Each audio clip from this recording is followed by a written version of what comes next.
Manggis bos, manggis, senggol bos. Bab 2609 sampai bab 2612. Ketika popularitas video tersebut terus meningkat, dan Qian Hongyan secara resmi ditahan, polisi Jinling pun merilis hasil kejadian tersebut ke publik.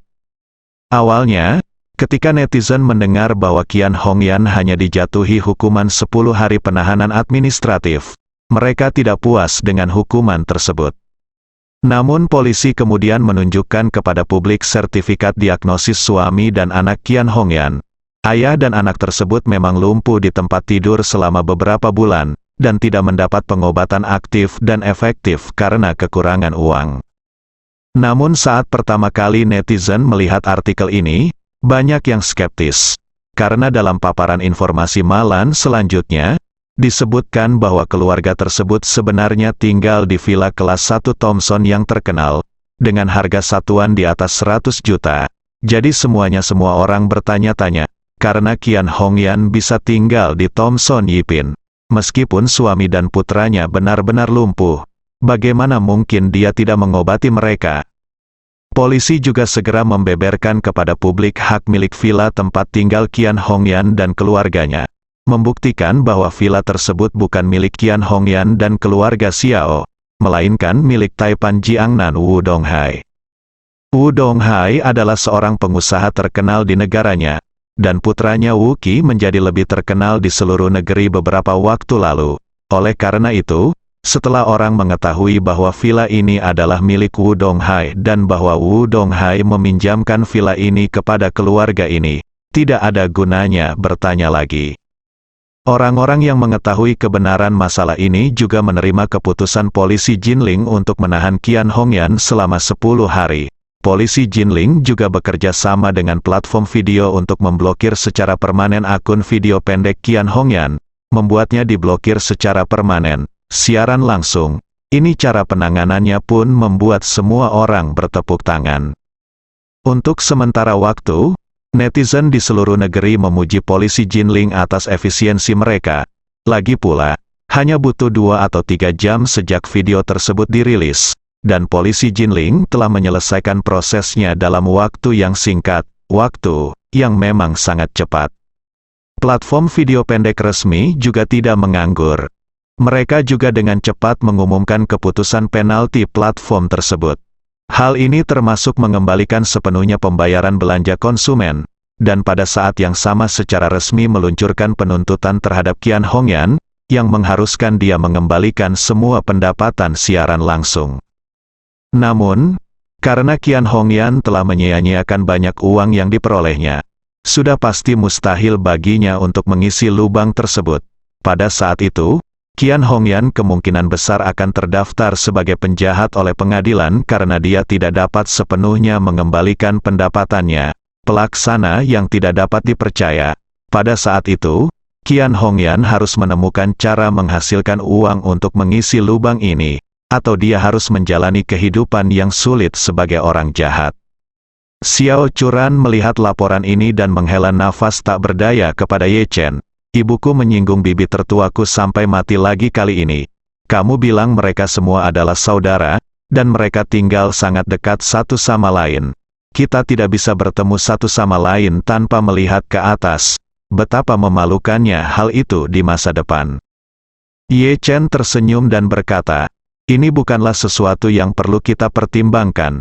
Selain itu, dengan karakter ibu, jika dia tidak diekspos, ibu sendiri mungkin akan marah pada suatu saat.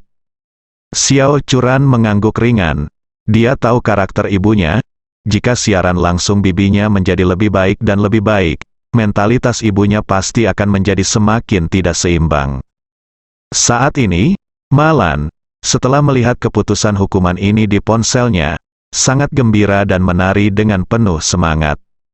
Dia dengan penuh semangat memeluk ponselnya dan berteriak, hahaha. Qian Hongyan, kamu punya hari ini juga, bukankah kamu mengemudi dalam jumlah besar, bukankah kamu membeli culinan, bukankah kamu membeli villa, coba saya lihat bagaimana kamu dapat membayarnya kembali ini setelah kamu keluar hutang. Di grup WeChat yang dibentuk bersama dengan Zhang Guifen, Zhang Guifen juga bersuara di grup. Oh Ma Lan, kamu sangat kuat, kamu menjatuhkan Qian Hongyan dalam satu gerakan. Li Yueqin juga mengirim pesan, ya, Ma Lan, tindakanmu ini sungguh luar biasa. Dong Yuling terkekeh dan berkata, sejak aku tinggal bersama keluarga mereka, aku selalu melihat mereka tidak bahagia, dan hari ini akhirnya terjadi. Nada seperti itu, Ma Lan, kamu masih punya jalan. Ma Lan bersenandung bangga, tentu saja, saya tidak membual, ini seperti bermain-main dengan Qian Hongyan. Zhang Guifen menghela nafas, saya tidak tahu, di mana saya bisa membeli petasan, jika bisa, aku harus menyalakannya untuk merayakannya. Ketika Ma Lan mendengar ini, matanya tiba-tiba berbinar, lalu dia berjalan keluar kamar dengan kruk, berjalan ke pintu kamar Xiao Changkun, dan mengetuk di pintu, berteriak, Xiao Changkun, cepat buka pintunya. Xiao Changkun, yang selalu sedikit dekaden, berkata dengan tidak sabar, mengapa kamu syuting? Jika kamu tidak tidur, aku harus istirahat. Ma Lan berkata dengan tidak sabar, aku memintamu untuk membuka pintu. Buka saja, ada banyak omong kosong, cepat buka. Setelah itu, dia mulai menamparkan lagi dengan keras. Xiao Changkun tidak punya pilihan selain membuka pintu, meliriknya, dan berkata dengan kesal, jika ada yang harus kamu lakukan, segera beritahu aku, Ma Lan. Memandang Xiao Changkun dan melihat bahwa dia hanya mengenakan celana dalam, jadi dia mengerutkan kening dan berkata, cepat pakai celanamu, pakailah dan bawa aku keluar untuk membeli 2 petasan. Aku ingin menyalakan petasan untuk merayakannya, petasan. Xiao Changkun bergumam tidak puas, jika itu bukan tahun baru atau festival, petasan macam apa yang akan kamu nyalakan? Ma Lan berseru, uang Hongyan hilang, meriam tidak boleh dinyalakan untuk merayakan peristiwa besar yang dirayakan semua orang. Xiao Changkun melambaikan tangannya dengan tidak sabar dan berkata, kamu boleh menarik bolanya, meriam tidak boleh diledakkan selama tahun baru Imlek di daerah perkotaan. Apakah kamu ingin melakukannya sekarang? Apakah kamu akan memakannya? Ma Lan berkata dengan marah, aku hanya ingin melepaskannya, berhentilah berbicara terlalu banyak omong kosong dan bawa aku keluar untuk mencarinya secepatnya dan lihat di mana aku bisa membelinya. Xiao Changkun mendengus, kamu bisa melepaskannya jika kamu mau untuk, jangan salahkan saya karena tidak mengingatkan Anda ketika tiba waktunya untuk ditahan. Ketika Ma Lan mendengar tentang penahanan tersebut, dia ketakutan dan panik. Masuk akal jika dia, hantu Bedford Hill, telah ditahan di Tiongkok dan Amerika Serikat, jadi dia sudah menjadi veteran, jadi dia tidak perlu takut jika dia benar-benar ditahan. Tapi poin kuncinya adalah Qian Hongyan baru saja ditahan. Dia sekarang sangat membenci Ma Lan.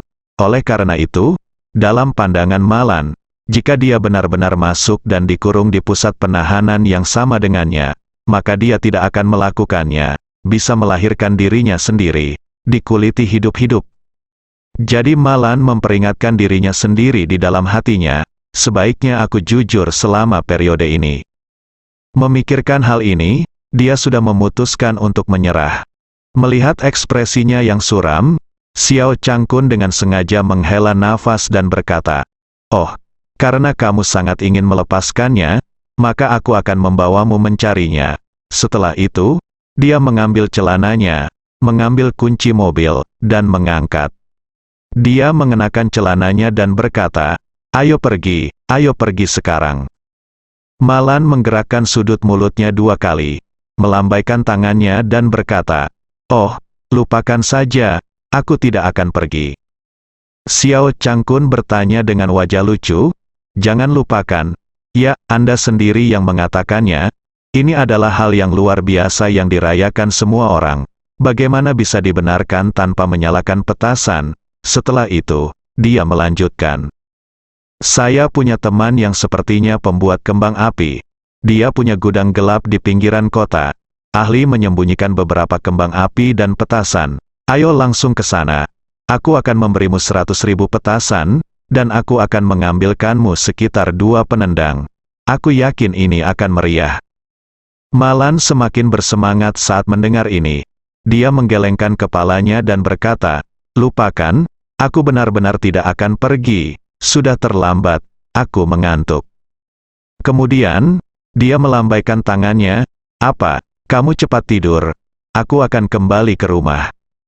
Xiao Changkun berkata sambil tersenyum, "Aduh, lihat dirimu.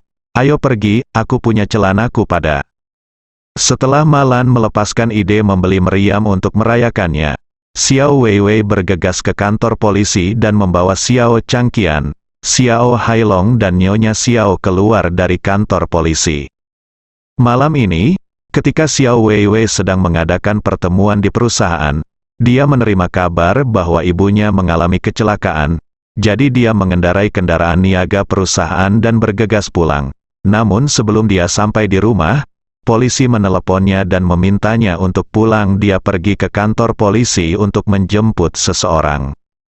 Jadi dia bergegas ke kantor polisi, menyelesaikan formalitasnya, dan menjemput ayah, saudara laki-laki, dan neneknya. Dalam perjalanan pulang, Xiao Weiwei mengemudi. Wanita tua itu duduk di kursi penumpang, dan Xiao Changqian serta Xiao Hailong merosot di kursi belakang, diikat dengan sabuk pengaman. Di dalam mobil, Nyonya Xiao terus menangis dan bergumam, "Keluarga Xiao sudah tamat, sudah tamat." Xiao Hailong juga meneteskan air mata, mengertakkan gigi dan mengutuk, "Pelacur bau itu, Malan. Sialan, seluruh keluarga kami telah dirugikan olehnya.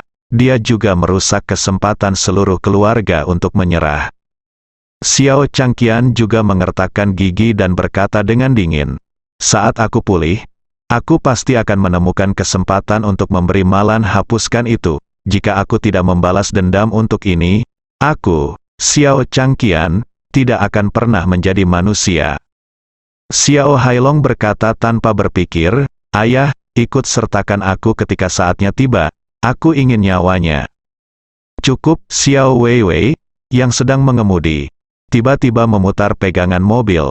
Dia berhenti di pinggir jalan, berteriak dengan marah, dan memarahi, "Kamu tidak memiliki ingatan yang panjang, bukan? Punya kamu lupa bagaimana kamu menjadi lumpuh? Beraninya kamu pergi ke bibi kedua untuk menimbulkan masalah." Ketika ayah dan anak itu mendengar ini, mereka tiba-tiba dia layu.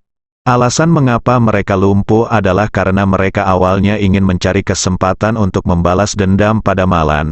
Namun di luar dugaan, mereka secara keliru mengikat Ye Changmin di salon kecantikan, dan berakhir dengan semua tangan dan kakinya patah. Xiao Hailong teringat saat itu. Meskipun dia masih memiliki ketakutan yang tersisa, dia masih bergumam dengan perasaan tidak puas. "Lagi pula, aku tidak bisa menelan nafas ini. Keluarga kita bisa menjadi miliarder, mungkin kita bisa bernilai miliaran dalam beberapa tahun. Tapi, jika Malan melakukan ini, semuanya akan berakhir. Bagaimana aku bisa menerimanya?" Xiao Weiwei berkata dengan sangat serius, "Saudaraku, berhentilah melamun di sini. Aku sudah mengatakannya sebelumnya, ibu yang melakukannya. Streaming langsung itu seperti guntur, dan itu akan meledak cepat atau lambat, dan semakin lama meledak, semakin besar kekuatannya. Tahukah kamu mengapa kamu dan ayah keluar hari ini? Itu karena guntur meledak lebih awal, dan kamu benar-benar lumpuh di tempat tidur. Jika kalian semua berpura-pura sakit parah seperti yang ibu katakan di video, maka ibu akan dihukum, dan kalian berdua pasti akan masuk saat itu. Ketika orang masuk penjara, semua uang yang mereka peroleh akan disita." Kata Xiao Hailong dengan marah, "Ada begitu banyak orang yang berjualan secara menyedihkan dan melakukan siaran langsung, dan belum ada yang ditangkap." Xiao Weiwei berkata dengan marah, "Bukankah ibu ditangkap sekarang? Kamu masih ingin menunggu? Apakah kamu juga ditangkap?"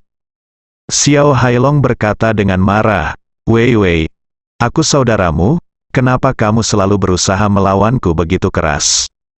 Xiao Weiwei berkata dengan nada sangat tidak puas, "Saudaraku, jika kamu masih melakukannya di masa depan, jika kamu sangat tidak berguna, maka aku tidak akan peduli padamu." Setelah mengatakan itu, dia meninggikan suaranya sedikit lagi dan berkata dengan keras, Jika semua orang di keluarga tidak berguna, maka aku akan pindah rumah besok dan tidak ada yang akan peduli padaku di masa depan.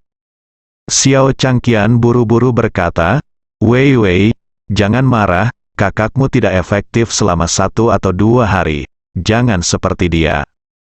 Xiao Wei Wei menghela nafas dan berkata dengan marah, Ayah, aku sudah menasihati ibuku untuk tidak melakukan ini sejak lama. Jangan gunakan uang untuk menggunakan ide-ide jahat ini. Saat kamu mengincar bibi kedua, akhirnya sudah cukup menyedihkan. Don, aku tidak akan melakukan kesalahan yang sama lagi. Tapi dia hanya tidak mendengarkan. Aku juga bilang padamu saat itu bahwa penghasilanku sekarang semakin banyak. Oke. Kamu dan kakakmu belum bisa mendapatkan perawatan yang baik sebelumnya. Dan itu telah banyak tertunda.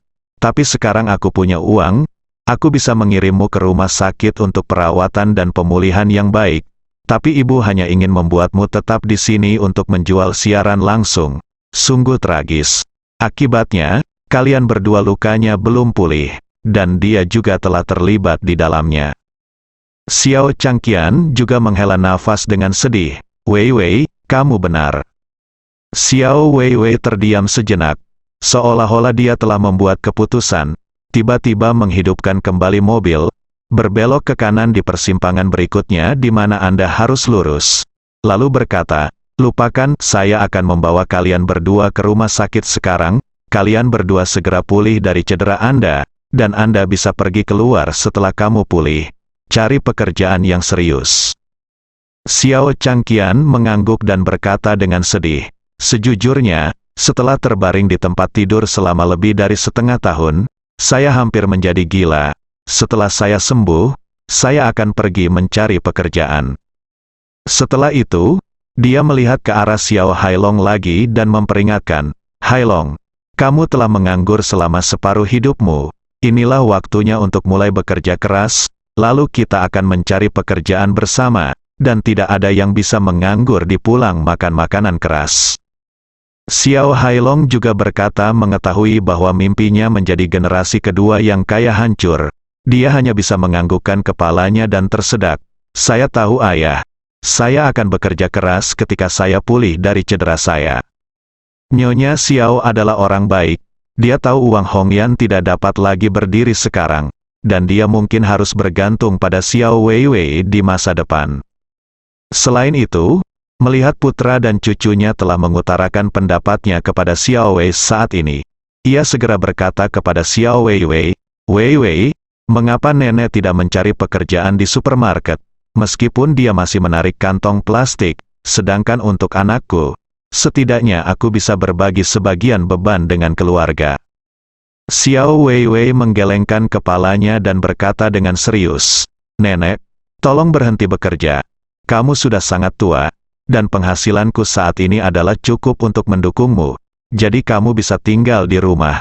Mari kita jaga diri kita sendiri. Ketika Nyonya Xiao mendengar ini, dia langsung merasa lega, dan pada saat yang sama dia sedikit beruntung. Bagaimanapun, dia sudah tua, dan akan sulit baginya untuk beradaptasi untuk bekerja lagi. Tak seorang pun di usia ini yang ingin berlarian seumur hidup lagi. Begitu pula wanita tua. Dan ketika mendengar cucunya bersedia menghidupinya di masa tuanya, dia merasa sangat puas. Namun, nada suara Xiao Wei Wei tiba-tiba menjadi serius saat ini, dan dia berkata dengan serius, Nenek, ada yang ingin kukatakan dulu.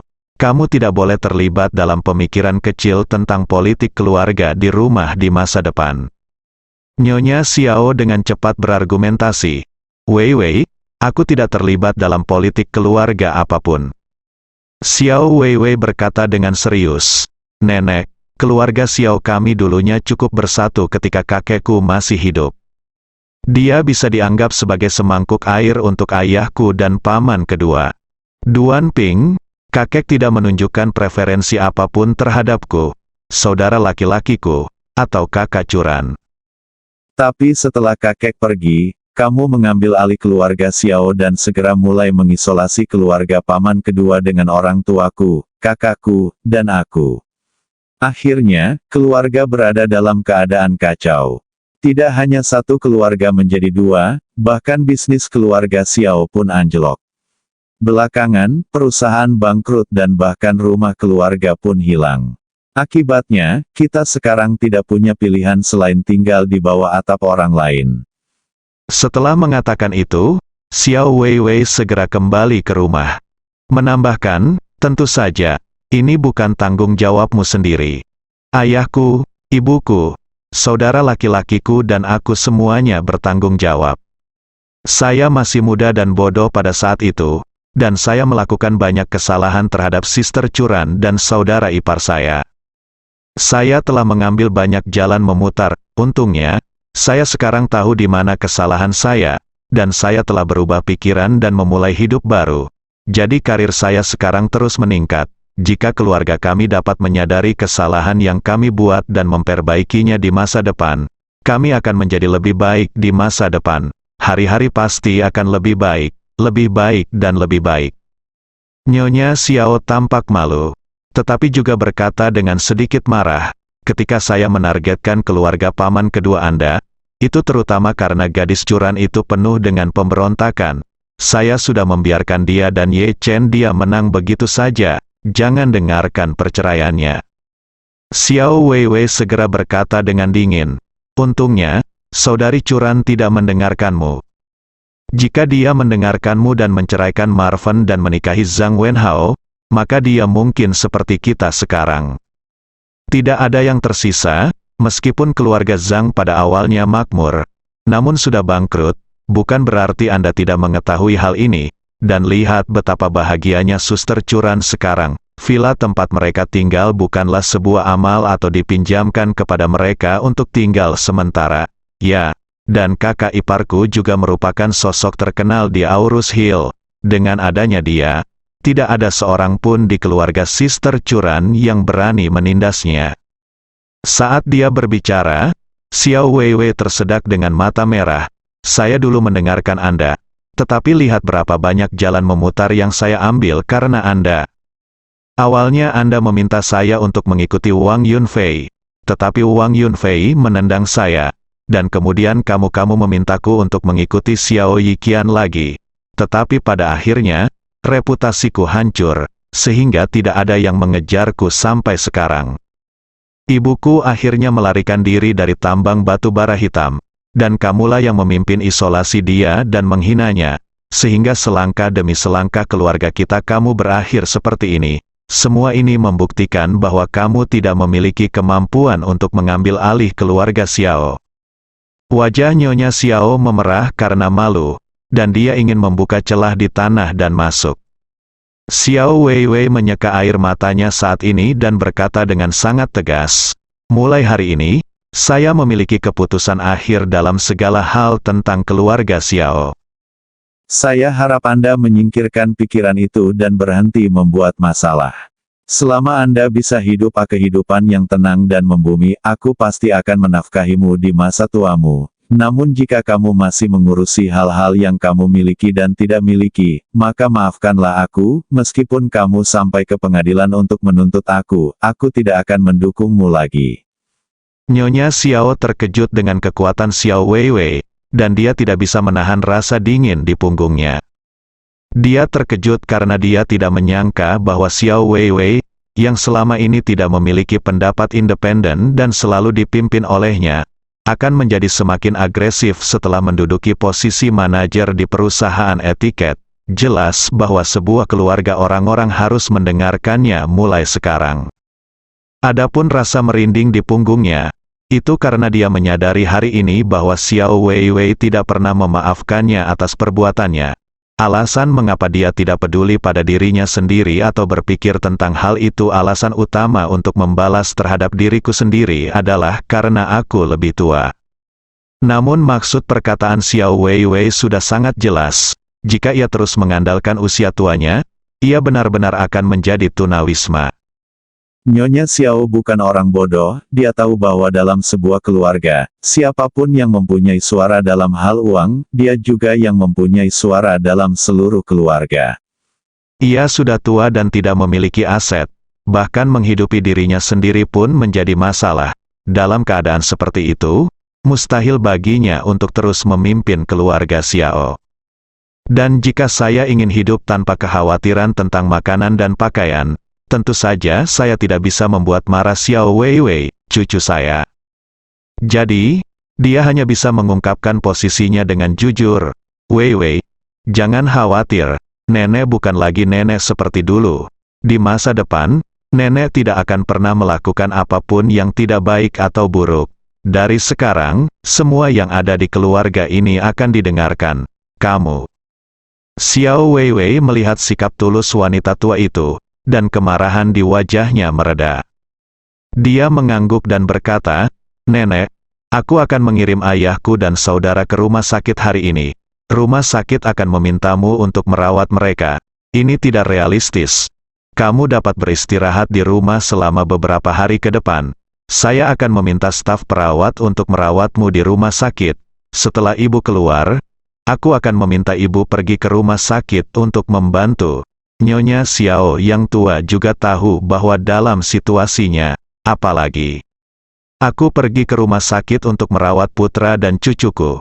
Bahkan memasak untuk mereka mungkin merupakan hal yang sulit, sedikit di luar kemampuanku. Jadi selama aku tidak menimbulkan masalah, aku masih bisa berkontribusi pada keluarga. Jadi dia mengangguk tanpa berpikir dan berkata, "Jangan khawatir, Vivi, masih banyak kayu bakar, beras, minyak, dan garam di rumah. Ibumu juga membeli banyak ayam, ikan, daging, dan telur sebelumnya, yaitu cukup bagiku, seorang wanita tua, untuk hidup sementara." Xiao Hailong. "Ingat apa?" Dia dengan cepat berkata, "Weiwei, kamu harus mengusir Mercedes-Benz G ibu kita." Mobil itu masih diparkir di depan Ye Chen, milik Xiao Curan rumah. Xiao Weiwei berkata tanpa ekspresi, "Ya. Kamu boleh mengemudi, tapi aku tidak mau pergi." Xiao Hailong menjadi cemas dan berkata dengan tergesa-gesa, "Kamu mengendarai mobil itu ke rumah kami dulu, dan ketika aku pulih nanti, secara alami aku akan pergi mengendarai mobil itu." Xiao Weiwei berbalik, dia meliriknya dengan jijik dan berkata dengan dingin, "Kamu mungkin belum menonton beritanya. Platform video pendek tempat siaran langsung ibu telah mengeluarkan pernyataan, meminta ibu mengembalikan semua pendapatan dari siaran langsung, dan siap untuk memulai proses hukum." Perubahan dengan kata lain, setiap sen yang diperoleh dari barang live streaming harus dikembalikan. Termasuk Mercedes-Benz G, mobil itu sudah bekas, dan pasti masih akan ada selisih antara jumlah diskon dan jumlah pembelian. Selain itu, uang yang dikeluarkan ibu saya selama periode ini dan uang yang dia habiskan untuk memesan Rolls-Royce culinan akan mengisi lubang besar satu persatu di masa depan. Jika dia bisa, jika kamu tidak mengisi lubang ini, dia mungkin akan menjadi orang tua di masa depan. "Ah," Xiao Hailong tiba-tiba berkata dengan ngeri, "Ibu telah bekerja keras begitu lama, dan dia bahkan tidak bisa menjaga mobilnya." Mobil. Xiao Weiwei berkata dengan dingin, "Jika lubang ini tidak dapat ditutup, ibuku akan berada dalam masalah selama sisa hidupnya. Jangan pernah berpikir untuk membeli Wuling Hongguang." Dengan ditahannya Qian Hongyan, Xiao Changqian dan Xiao Hailong dikirim ke rumah sakit. Impian Qian Hongyan untuk menjadi kaya secara resmi hancur. Keesokan harinya, tanggal 5 Agustus, Nanako Ito, ayah dan bibinya naik pesawat pribadi keluarga Ito dan terbang ke Jinling di pagi hari. Juga tiba di Jinling secara acak adalah pelayan Ito Nanako yang dipilih dengan cermat dari rumah, serta sejumlah besar bunga mewah yang dibeli dari seluruh Jepang. Di bidang pertanian, orang Amerika pandai dalam bidang transgenik, sedangkan orang Jepang pandai dalam bidang peternakan, dan Jepang lebih baik dalam produk-produk kelas atas. Banyak buah-buahan berkualitas tinggi dengan nama yang dibudidayakan di Jepang, dari apel Fuji pada tahun-tahun awal hingga apel Kingli hari ini, anggur raja, stroberi merah, dan jeruk musim semi. Negara kepulauan ini benar-benar punya caranya sendiri dalam hal ini. Bunga yang dibawa oleh Nanako Ito dari Jepang juga merupakan varietas berkualitas tinggi yang dibudidayakan secara lokal, tidak hanya montok dan indah, tetapi juga sangat segar. Sejak Koichi Tanaka tiba di Jinling beberapa hari lebih awal dari keluarga Ito, konvoi khusus diatur untuk menjemputnya dari bandara hari ini. Saat keluarga Ito meninggalkan bandara dengan mobil, bunga yang datang secara acak juga diangkut dengan beberapa truk berpendingin yang telah disiapkan sebelumnya. Meskipun hanya Ye Chen yang ada di hatinya, perhentian pertama Nanako Ito adalah Buckingham Palace Hotel. Namun Takehiko Ito tidak pergi ke istana Buckingham, melainkan dibawa ke Thomson Ipin oleh Koichi Tanaka. Sebelum pernikahan, Takehiko Ito tidak berencana pergi ke istana Buckingham karena bagaimanapun juga, ia juga merupakan sosok terkenal di istana Buckingham, Jepang dan khawatir dilihat oleh terlalu banyak orang dan mengekspos dirinya rahasia meregenerasi kaki Anda. Saat iring-iringan mobil Ito Nanako tiba di istana Buckingham, Chen Zekai mendapat kabar tersebut. Setelah mengetahui bahwa dia akan datang, Chen Zekai segera menelepon Ye Chen dan melaporkan berita tersebut kepada Ye Chen. Ketika Ye Chen mendengar bahwa Nanako akan datang, reaksi pertamanya tentu saja terkejut. Xiao Churan kebetulan pergi ke perusahaan, dan Malan memaksa Xiao Changkun mengantarnya keluar untuk mencari udara segar. Dia adalah satu-satunya orang di rumah. Jadi dia hanya mengendarai BMW seri 5 lama milik Xiao Changkun dan bergegas ke Buckingham Palace Hotel. Suruoli, sebaliknya, telah mempersiapkan pernikahan orang tuanya di Taman Langit Istana Buckingham sejak kemarin. Dia tahu bahwa tahun-tahun ini tidak mudah bagi ibunya. Jadi dia ingin melakukan yang terbaik untuk menciptakan sebuah pernikahan, acara yang tak terlupakan untuk ibunya, pernikahan. Karena Sky Garden Istana Buckingham biasanya tidak dibuka untuk umum, kali ini khusus digunakan untuk pernikahan Su Soudao dan He Yingxiu. Oleh karena itu, Suruoli punya cukup waktu untuk melakukan persiapan di tempat pada tahap awal. Berbeda dengan Sky Garden Istana Buckingham, banyak ruang perjamuan hotel populer, yang hanya mengizinkan malam sebelum pernikahan. Tata letaknya dimulai, dan waktunya sangat ketat. Saat ini, dia sedang mendiskusikan rencana pemandangan dengan pemimpin proyek perusahaan pernikahan. Tiba-tiba dia melihat Nanako Ito masuk dengan sekelompok pelayan. Dia langsung terkejut dan maju untuk menyambutnya, dan berkata, "Ms. Ito, kamu kenapa kamu datang sepagi ini? Kupikir kamu akan tiba besok atau lusa." Nanako Ito tersenyum dan berkata, "Pernikahan paman dan bibiku pada tanggal 8. Bagaimana mungkin aku datang terlambat?" Setelah itu, Nanako Ito berkata lagi, "Saya membawa banyak bunga, dan staf akan membawanya satu demi satu nanti. Saya akan menunjukkan kombinasinya langsung untuk melihat mana yang lebih Anda sukai." Suruoli bertanya tanpa sadar. "Letakkan bunganya sekarang, aku khawatir itu tidak akan bertahan 3 hari kan?" Ito Nanako berkata sambil tersenyum, "Bunga yang kubawa kali ini khusus digunakan untuk mendiskusikan rencana denganmu. Aku sudah mengaturnya bunga untuk pernikahan, dan akan dipilih dengan cermat pada tanggal 7 pagi. Pemangkasan akan lepas landas dari Jepang pada sore hari dan diterbangkan ke Jinling. Selain itu, saya sudah memberitahu pemasok bahwa bunga akan dipotong pada hari pernikahan. Pagi tanggal 7 tidak boleh mekar penuh, tapi harus mekar penuh. Dengan cara ini, semuanya akan ditata pada malam tanggal 7. Bunganya memiliki kelembapan yang cukup, dan hanya membutuhkan waktu 1 malam sampai bunganya mekar, berada dalam kondisi mekar terbaik selama pernikahan pada tanggal 8, Suruoli berkata dengan ekspresi terkejut di wajahnya. "Ini, bukankah terlalu mahal untuk menyiapkan 2 kumpulan bunga seperti ini dan mengangkut semuanya melalui udara?" Nanako Ito menepuk tangannya dan sedikit tersenyum. Biaya ini tidak layak disebutkan kepada keluarga Ito, dan Nona Su tidak perlu terlalu mengkhawatirkannya. Jangan khawatir, tujuan kami adalah membiarkan paman dan bibi mengadakan pernikahan yang sempurna. Jadi beberapa bunga bukanlah apa-apa. Suruoli tergerak dan berkata dengan sangat saleh, "Nona Ito, terima kasih banyak." Nanako Ito menggelengkan kepalanya dan berkata sambil tersenyum, "Setelah apa yang terjadi pada orang tua kita bisa dianggap teman. Kenapa kamu harus begitu? Sangat sopan padaku." Suruoli mengangguk sedikit. Dia mengerti arti kata-kata Ito Nanako. Ibunya dan ayah Ito Nanako sama-sama penyandang cacat yang diamputasi. Beberapa waktu lalu, mereka mengamputasi kaki Ye Chen di Amerika Serikat pada saat yang sama. Waktu Sudan, pengalaman itulah yang membuat mereka berdua dengan cepat menjadi akrab satu sama lain. Jadi, Suruoli bertanya kepada Ito Nanako, apakah Tuan Ito ada di sini? Ya. Ito Nanako berbisik. Odo-san telah hidup dalam pengasingan sejak kakinya pulih. Dia khawatir ditemukan oleh orang luar. Jadi dia pergi ke kediamannya beristirahat dulu. Dan dia memintaku untuk menyampaikan bahwa dia pasti akan datang untuk mengucapkan selamat padamu di hari pernikahan.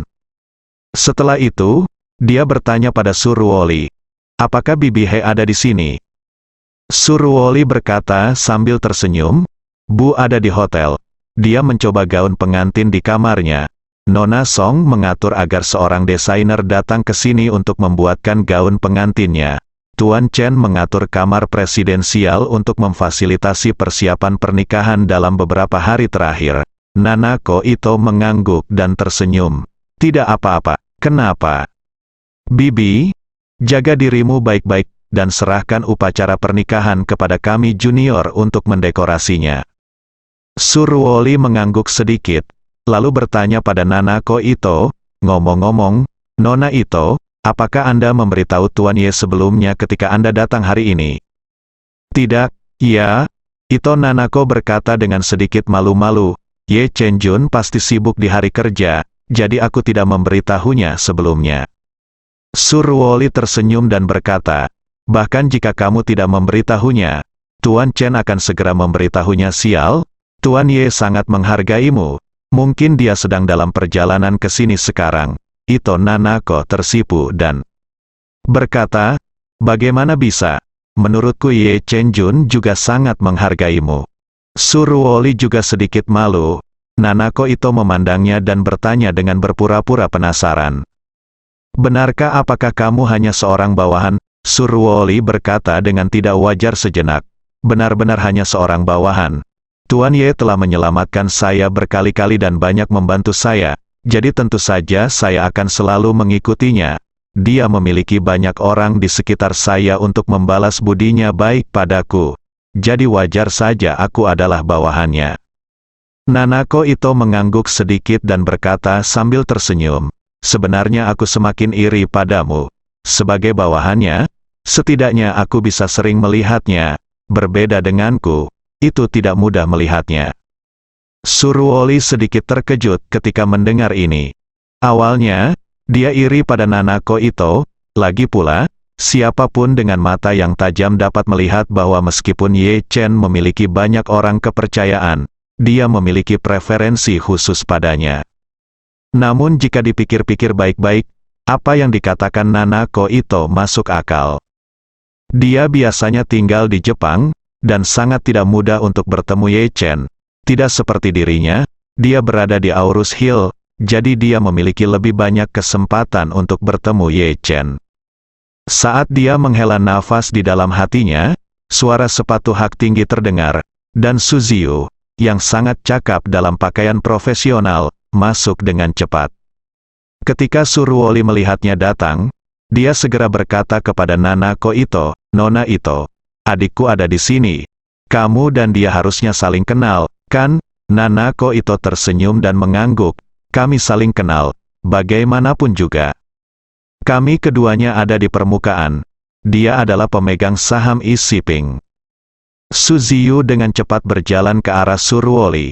Suruoli berkata dengan gembira di wajahnya, kakak, mengapa kamu ada di sini, Su?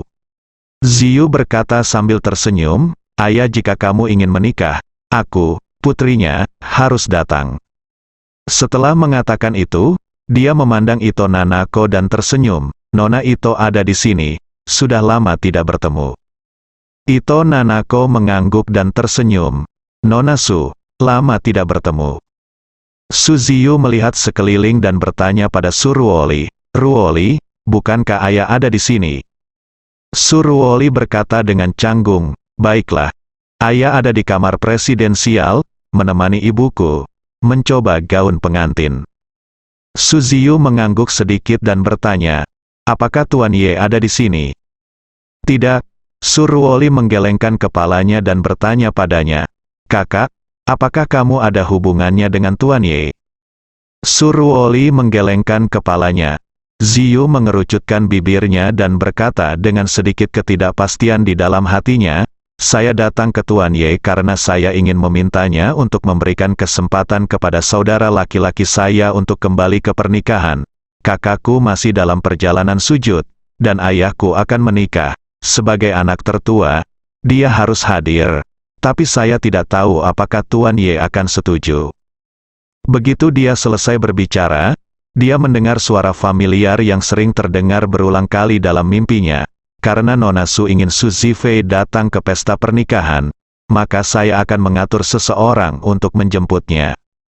Mendengar suara ini, ketiga wanita itu mengikuti suara tersebut dan melihat bahwa Ye Chen telah melangkah ke Taman Langit.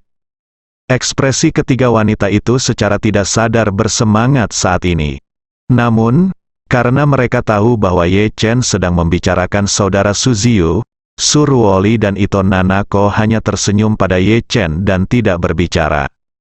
Su Ziyu sangat gembira dan segera mengkonfirmasi dengan Ye Chen, Tuan Ye, apakah Anda mengatakan bahwa Anda dapat membawa saudara saya kembali? Ya.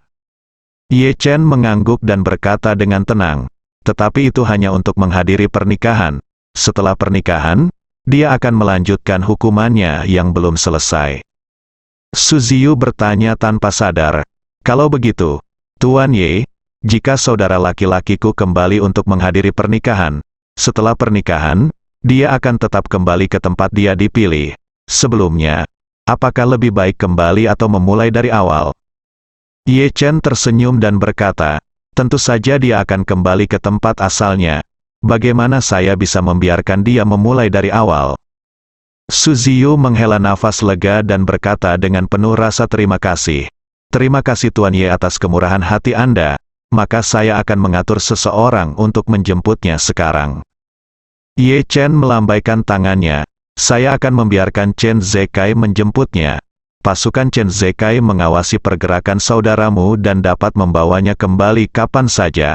Angkat dia. Dan selain itu, dia telah pergi begitu lama, tidur di tempat terbuka sepanjang hari, dan tidak memiliki informasi kontak tentang dia. Akan sulit bagi Anda untuk menemukannya untuk sementara waktu. Oke. Su Ziyu mengangguk dan berkata dengan hormat. Kalau begitu, maaf merepotkan Anda, Tuan Ye. Ye Chen berkata, saya akan membuat pengaturannya sekarang. Jika cepat, dia bisa sampai ke Jinling malam ini. Su Ziyu mengumpulkan keberanian untuk bertanya, Tuan Ye, bisakah Anda bertanya lagi kepada saya, satu hal tentang Anda? Ye Chen mengangguk dan berkata, katakan padaku. Su Ziyu mengerutkan bibirnya dan berkata pelan, kamu juga tahu bahwa ibuku telah menetap di Jinling sejak perceraiannya. Selama ini, dia juga aku sangat merindukan kakakku. Banyak. Jadi menurutku kamu bisa mengizinkan dia bertemu ibuku saat dia kembali kali ini. Ye Chen langsung setuju dan berkata, tidak masalah. Aku akan meminta Lao Chen untuk membawanya kembali sebelum malam ini. Mulai hari ini hingga tanggal 10 Agustus dia bisa bergerak bebas di dalam yurisdiksi kota Jinling. Pada jam 8 pagi tanggal 10 Agustus minta saja dia datang ke istana Buckingham tepat waktu dan melapor ke Lao Chen. Su Ziyu tidak menyangka itu. Meskipun tanggal pernikahan antara ayahnya dan He Yingxiu adalah pada tanggal 8, Ye Chen memberinya tambahan 2 hari, dia sangat berterima kasih. Jadi dia berkata tanpa berpikir, baiklah Tuan Ye, saya akan tinggal di Aongling dan mengawasinya. Pastikan dia melapor ke istana Buckingham tepat waktu pada jam 8 pagi tanggal 10 Agustus. Pada saat ini, Chen Zekai mengetahui bahwa Ye Chen telah tiba di hotel. Jadi dia datang setelah mendengar beritanya. Ye Chen memanggilnya ke depan dan bertanya, Chen Tua, Su Zifei, di mana Tuan Su sekarang? Chen Zekai sedikit terkejut, lalu melirik ke arah Su Ziyu, dan berkata dengan rasa malu, Tuan Su hampir sepertiganya pergi dan telah tiba di Provinsi Sanqin. Ye Chen mengangguk dan berkata, Anda harus mengatur seseorang untuk menjemput Tuan Su kembali. Semakin cepat semakin baik. Tetapi ketika Anda menjemputnya, ingatlah untuk menandai lokasi di mana Anda menjemputnya dan tunggu hingga tanggal 10 Agustus untuk menjemputnya. Kirim Tuan Su kembali ke tempat dia berada. Oke. Chen Zekai berkata tanpa berpikir, saya akan mengatur agar orang-orang setempat menjemput Tuan Su dengan helikopter. Kami punya pesawat di Bandara Chang'an. Pesawat akan lepas landas ketika Tuan Su tiba. Bawa Tuan Su kembali secara langsung. Oke. Ye Chen mengatakan kepadanya, pergi dan buat pengaturan sesegera mungkin. Segera, helikopter lepas landas dari pinggiran kota Chang'an, ibu kota provinsi Shanqin, dan terbang cepat menuju tenggara. Jarak garis lurus antara sini dan lokasi Su Zifei hanya lebih dari 40 km. Dengan helikopter berkekuatan penuh, hanya membutuhkan waktu sekitar 10 menit untuk sampai. Saat ini, Su Zifei sedang berjalan-jalan di tanah Shanqin. Meski berjanggut acak-acakan dan compang camping, ia tetap melanjutkan ziarahnya. Meskipun tubuhnya compang camping, dia mengenakan alat pelindung tebal di tangan dan lututnya. Setiap 3 langkah yang dia ambil, dia akan berlutut di tanah. Kemudian dia akan bersujud ke tanah dan kemudian berdiri. Setelah berdiri, dia akan mengambil 3 langkah lagi dan terus berlutut, dan seterusnya. Saat pertama kali memulai perjalanan, tubuh Su Zifei tidak dapat menahan latihan intensitas tinggi seperti itu. Tubuhnya disiksa. Dia telah mencapai batas setelah menempuh perjalanan 3 atau 4 km sehari. Dibandingkan dengan 10 km sehari orang percaya pada umumnya, itu jauh lebih lambat. Namun seiring berjalannya waktu dan jarak yang semakin jauh, lambat laun ia beradaptasi dengan ritme tersebut, perlahan-lahan ia meningkatkan jaraknya dari 3 hingga 4 km sehari menjadi 7 atau 8 km saat ini. Dalam lebih dari 5 bulan, dia telah menempuh perjalanan lebih dari 1000 km. Awalnya, Su Zifei merasa bahwa dia adalah orang asing standar karena dia bersujud setiap 3 langkah di jalan pada siang hari dan tidur di udara terbuka pada malam hari. Namun saat dia berjalan semakin jauh, lambat laun dia menemukan di jalan bahwa ada banyak orang seperti dirinya, menundukkan kepala dan berziarah ke barat daya. Perbedaannya dengan mereka adalah bahwa orang-orang ini semua adalah orang-orang yang beriman. Dan Su Zifei sendiri adalah seorang ateis. Yang lain melakukan ini karena keyakinan mereka, tetapi dia harus melakukan ini karena dia diperintahkan oleh Ye Chen. Namun, seiring jarak yang semakin jauh, mentalitas Su Zifei menjadi semakin rileks. Selama perjalanan, ia hampir meninjau kembali kehidupannya selama lebih dari 20 tahun beberapa kali. Selama proses peninjauan, Su Zifei semakin menyadari banyak kesalahan dan kekurangannya sebelumnya. Seiring berjalannya waktu, Su Zifei merasa bahwa dirinya adalah orang yang bersalah. Mengandalkan tuan muda keluarga Su yang sombong, mendominasi, tidak berpendidikan dan bodoh adalah kejahatan pertama. Diselamatkan oleh Ye Chen tetapi tidak merasa bersyukur adalah kejahatan kedua. Ayahnya diabaikan oleh kakeknya, ibu dan saudara perempuannya dibunuh oleh kakeknya, dan kehidupan serta kematian mereka tidak diketahui. Saat itu, demi masa depannya, dia berkompromi dengan kakeknya, pelakunya. Ini adalah dosa ketiga. Seiring berjalannya waktu, meski Su Zifei tidak memiliki keyakinan agama, dia terkejut saat mengetahui bahwa hukuman yang diberikan Ye Chen, yang mirip dengan hukuman fisik, dapat menenangkan pikirannya. Setelah pikirannya tenang, rasa lelah sehari-hari di tubuhnya tidak lagi menjadi siksaan baginya. Ia ibarat orang yang tidak pernah olahraga, namun menjadi ketagihan fitness karena kegigihannya. Lambat laun ia tenggelam di dalamnya dan tidak bisa melepaskan diri. Selama tidak berangin dan hujan ia tidak akan pernah berhenti bergerak. Terlebih lagi, setelah dia merenungkan kesalahan dan dosanya selama bertahun-tahun, kebencian di hatinya terhadap Ye Chen berangsur-angsur hilang, dan dia akhirnya mengerti niat Ye Chen untuk membiarkannya pergi berziarah. Sebelumnya, Dia terpesona oleh minat dan keinginan materi, dan ikatan keluarga serta sifat manusianya sangat terpengaruh oleh hal ini. Setelah pelatihan seperti itu, keinginan materinya telah direduksi hingga ekstrim. Rumah mewah, mobil mewah, kapal pesiar, dan pesawat terbang adalah semua penting baginya. Semuanya hilang di masa lalu. Sekarang dia hanya perlu mengisi perutnya setiap hari, dan dia sudah menjalani kehidupan yang sangat memuaskan. Ketika keinginan materialnya menurun, rasa kemanusiaannya berangsur-angsur kembali. Dia mulai merindukan kerabatnya dan mulai bersimpati dengan orang-orang miskin di sepanjang jalan. Ketika dia melihat daerah-daerah miskin, dia selalu mengingatnya, berharap ketika dia mampu di daerah tersebut, masa depan, apa yang bisa dilakukan untuk mereka. Dalam perjalanan mental Su Zifei, dia tidak hanya mengatasi kesulitan dan rintangan di jalan, tetapi yang lebih penting, dia dimurnikan dan disublimasikan pada tingkat spiritualnya sendiri. Saat Zifei terus mengambil 3 langkah dan bersujud, terdengar suara siulan di langit. Sebuah helikopter dengan cepat terbang di depannya dari jauh ke dekat, dan kemudian perlahan mendarat di depannya. Setelah Su Zifei bersujud, dia berdiri dari tanah dan melihat ke arah helikopter, bertanya-tanya mengapa helikopter itu menghalangi jalannya. Pada saat ini, pintu helikopter terbuka, dan seorang pria paruh baya melompat keluar dari pesawat, melangkah ke depan Su Zifei, dan berkata, "Tuan Su, Tuan muda saya meminta Anda untuk kembali." Bersambung.